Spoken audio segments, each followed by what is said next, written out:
Peggy 16.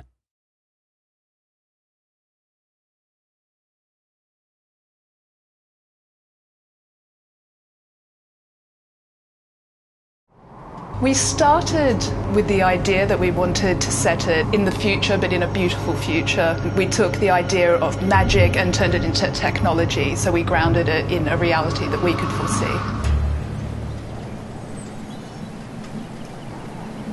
Enslaved World is a world that, on one hand, is incredibly ugly. It's destroyed, it's full of old relics. It's kind of post-apocalyptic. Nature has retaken the planet, so where there was man-made structures, buildings, roads, cities, nature has now overcome. What would take for the world to end and become like that? So we did a timeline from now to about 150, 200 years and marked the different events that would need to happen to get to that point. You know, it's after the machine wars have happened, it's after swine flu has killed us all, it's after all commerce has collapsed, and people have effectively become irrelevant. But on the other hand, it's also a place that's incredibly beautiful to look at. Usually when you see an apocalyptic world, it's grey and brown and desolate. What we don't like usually is monochromatic games. People have a tendency to think that if humanity dies, then the world dies with them, and it's totally the opposite that's true. When we're off the face of the earth, nature just reclaims everything, and it's amazing how quickly you see things that we felt were permanent start to dilapidate. We much prefer to, through colors, show emotion, show colorful environment, epic views.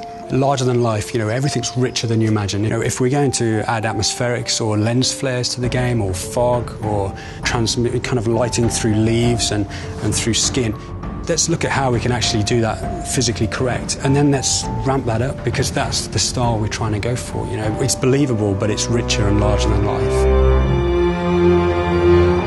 You can see places like where something horrific has happened, like Chernobyl, and where nature has retaken it. It's beautiful in amongst the destruction and desolation, and that was the feeling that we really wanted to capture. The game starts in New York, and the reason it starts in New York's a universal city. Everyone recognizes it, so when you start there, you're basically saying this is Earth. But as they leave New York City and start heading further towards the west, towards their ultimate goal, they pass through vestiges of history. So there is one large area where hundreds of titans, large mechs, taller than buildings, fought together, smashed each other to bits, and created this kind of desolate landscape of oil spills and chemicals all merged together amongst this twisted metal.